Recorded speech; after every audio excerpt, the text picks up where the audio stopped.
time flew by so quick. And taking my pads off for the last time, I knew I would never put them on ever again. I think when I was really little, my dad went to the University of Alabama. So growing up, he turned me into an Alabama fan as soon as I could understand football.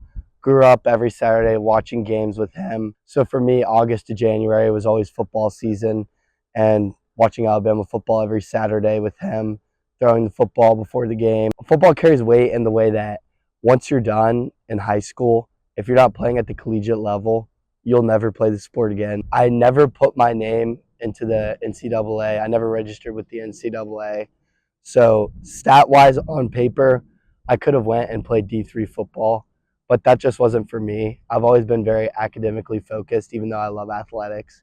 And I knew that I didn't want to take football to the next level at a small school and kind of leave behind some of my academics and the great things I can do after college. From the first game I ever played to my last game, time flew by so quick. And taking my pads off for the last time, I knew I would never put them on ever again. I would never play the sport ever again. That was it for me. It's like retiring from something you love. You do it for so long, it becomes such a big part of your life, and just knowing you'll never play with your boys again. You'll never run out on Friday nights. You'll never catch another touchdown. Just knowing that that's all coming to an end definitely just leaves kind of a hole in your heart. So getting into UNC Chapel Hill, I knew I wanted to work in sports, and they have a lot of good programs here, whether you're doing sports media or sports. So my mom actually saw a posting on Instagram by UNC football that they were looking for students to do the job. And she showed it to me and was like, you should look into this, apply, see what happens. I feel like I knew they were hiring just by looking on LinkedIn and seeing people who were in the current position. It was all upperclassmen. It was all seniors and juniors. And I knew incoming as a freshman, I just didn't feel like I had a shot.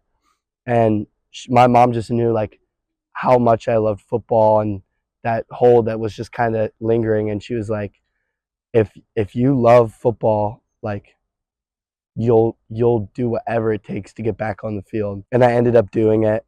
And I had a phone call interview around March, came out here for the spring game in April, had 2 or 3 rounds of interviews, and then I got the job. Lots of hours breaking down film, lots of early mornings.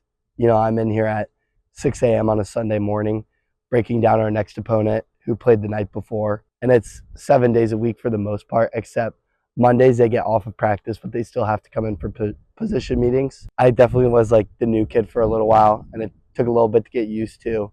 But then now I have all these friends that I built on the team. I think for me, the biggest thing with football was always the brotherhood that I feel like no other sport offers.